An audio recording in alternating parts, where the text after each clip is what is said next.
Right, welcome back to part 2 of this. So we've just run this shot through the pre-sharpener, and now we're going to open up in Define, which is the noise reduction software. To do that, you right click on here, go to Edit in, Define, and it'll pop up 3 options.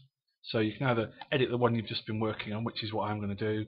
You can create a brand new copy and edit that, so you've got 2 versions. If you've got doing TIFFs, you're going to be pretty big, so you might fill your hard drive.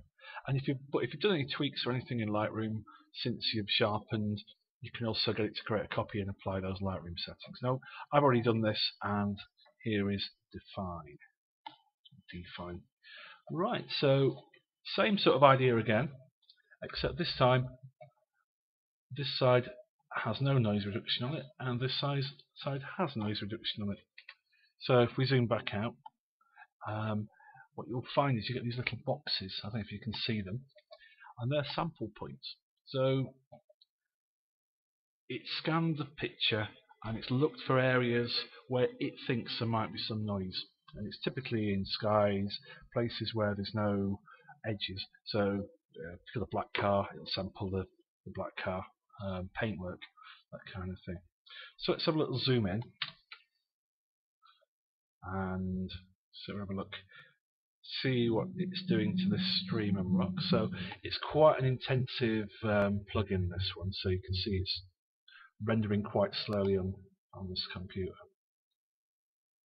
even though it's pretty powerful.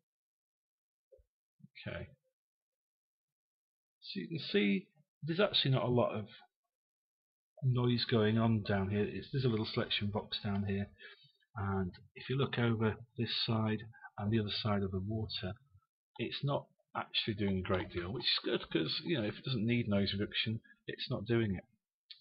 Okay, so typical sky, if you've got a darker sky, that's where I seem to get a lot of noise, and you find it's got some sample points dotted around. Oh, there's some dust there. I'll have to clean those up later. So if you look here, it might be tricky on the YouTube, but on this monitor here, there's definitely colour noise and texture noise there, little speckles, and on this side it's all gone. Now I'll just show you if it's not quite doing the trick, if it's missing out bits, what you can do your own selections. As in, right, I've spotted a bit of noise, it's not picked up. You go to this method here, manual, and you see this little box. If you click on that, you can go and imagine this is a bit of noise here. You can draw a little rectangle around the noise there and say measure noise. You've now told it what is noise. It's made assumptions beforehand, so unlike many noise packages you get, Define lets you tell the software what the noise is, which is great. Okay, so once you're happy, let's remember, getting rid of noise is a good thing, but getting rid of detail is a bad thing. So let's click over to reduce, and now we're quite lucky here, we've got 2 sliders. So I'm going to just keep an eye and looking at this grass here, just reduce the colour noise a little bit, keeping an eye on the sky. Yeah, nothing's gone too wrong there. There's still texture in that bit. I might even take the contrast noise down. Let's say it's not a very noisy shot, because it was ISO 100 and reasonably bright. So let's just have a look. We'll move the picture over here a little bit, because this area here might have lost a bit of detail. No, okay, so we've done the noise, well, the sharpen first, and now we've reduced noise.